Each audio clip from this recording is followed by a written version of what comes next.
Champions ট্রফিতে ব্যর্থতার পর পাকিস্তানের বর্তমান কোচ আকিব জাভেদকে নিয়ে নেতিবাচক মন্তব্য করেছেন সাবেক কোচ জেসন গিলেস্পি।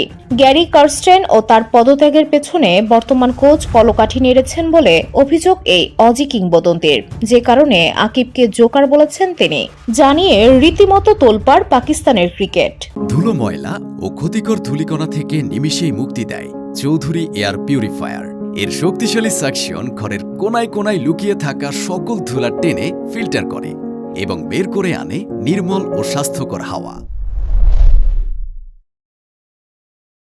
তবে পাকিস্তানের সাবেক অধিনায়ক রশিদ লতিফের দাবি, আকিব জাভেদকে অপমান করেননি গিলেস্পি, বরং পাকিস্তানের ক্রিকেট সিস্টেমকে জোকার বলেছেন এই অজি কোচ। রশিদ লতিফ বলেন, জেসন গিলেস্পি আমাদের সিস্টেমকে জোকার হিসেবে উল্লেখ করেছেন। আমার আগেই মনে হয়েছিল তিনি ফিরে গেলে এমনটিই করবেন। লতিফ আরও বলেন, গ্যারি কার্স্টেন এবং গিলেস্পি যে ক্ষমতা না পাওয়ার কারণে পদত্যাগ করেছিল তা এখন আকিব জাভেদকে দেওয়া হয়েছে।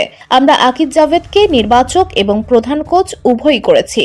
পিসিবিকে তার সিদ্ধান্ত গ্রহণ প্রক্রিয়ায় ভারসাম্য বজায় রাখতে হবে এবং দৃষ্টিভঙ্গি পরিবর্তন করতে হবে বলে জানিয়ে লতিফ বলেন, বিদেশি কোচরা নীতির সাথে আপোষ করেন না। আফগানিস্তানের সাবেক কোচ হিসেবে নিজের অভিজ্ঞতার কথাও তুলে ধরেন লতিফ।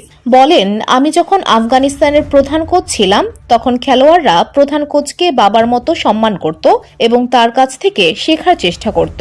আজ ফলাফল নিজেই কথা বলে, অথচ আমাদের সিস্টেমে খেলোয়াড়রা খেলার চেয়ে বড় হয়ে উঠেছে। VOD Bangla news desk.